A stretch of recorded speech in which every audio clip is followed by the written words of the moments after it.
Iodine rich உப்பு கேள்விப்பட்டிருப்பீங்க. இது அயன் ரிச் உப்புங்க. இது ரொம்ப சுலபமாக வீட்லேயே செஞ்சிடலாம். எப்படி செய்கிறதுன்னு பார்க்கலாங்களா?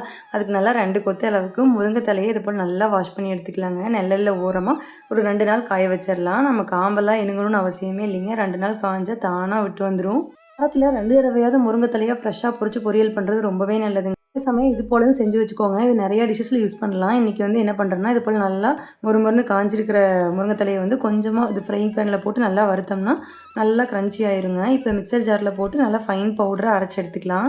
சலாடு வச்சு நல்லா சளிச்சிட்டிங்கன்னா நல்லா ஈஸியான பவுடராக இருக்குங்க. இதை ஏர்டைட் ஜாரில் போட்டு ஸ்டோர் பண்ணிங்கன்னா 3 மந்த்ஸ் வரைக்கும் இருக்கும். இது நிறையா ரெசிபிஸ் கூட ஆட் பண்ணலாங்க. இன்றைக்கி நான் என்ன பண்ணியிருக்கிறேன் அப்படின்னா, நம்ம வீட்டில் பார்த்திங்கன்னா அதிகமாக பொடிப்பு கடையில் வாங்க மாட்டேங்க. வீட்லேயே கல்லுப்பு அரைச்சி வச்சுக்குவோம்.